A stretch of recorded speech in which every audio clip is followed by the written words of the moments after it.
வணக்கம் நண்பர்களே. இந்த வீடியோ நம்ம எதை பார்க்க போகிறோம்னா, ஒரு நாய் வந்து 1.5 மாதமாக ஒரு தொட்டியில் விழுந்து அது எந்திரிக்க முடியாமல் உள்ளேயே கடந்து சாப்பிடாம பட்டினி கிடந்து பல நாளாக தூங்காமல் கண்ணு முழிச்சு சாகிற நிலைமைக்கு இருந்திருக்கு. எங்களுக்கு அதை கவனிக்கவே இல்லை. திடீர்னு நாங்கள் அந்த தொட்டிகள் பார்க்கும்போது எதாச்சும் பார்க்கும்போது ஒரு நாய் இருக்குது. பார்த்தா எலும்பும் தொலுமாக சாப்பிடாம இருந்து கண்ணு மொழிலாம் பிதுங்கி போய் இன்னும் 2 நாள் விட்டால் செத்தும் போல் அந்தளவுக்கு இருந்தது. அதை பார்த்துட்டு நம்ம சும்மா இருக்க முடியுமா?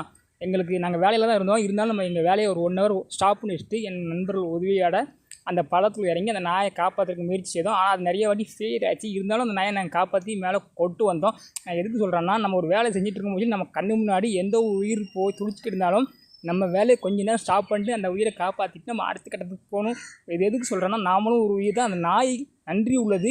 இந்த நாய் நிறைய வீடியோவில் பார்த்துருப்பீங்க. தங்கள் எஜமான பாம்பு கடிக்கும் போச்சில் இந்த நாய் தன் உயிரை கொடுத்துட்டு அந்த எஜமானை காப்பாற்றி விட்டு அந்த நாய் செத்து போயிருக்குன்னு நீங்கள் பார்த்துருக்கீங்க. ஸோ அந்த மாதிரி அப்பேற்பட்ட நாயை வந்து உயிருக்காக போராடி இருக்கும்போது நம்மளால் விட்டு அடுத்த வேலையை பார்க்க முடியுமா?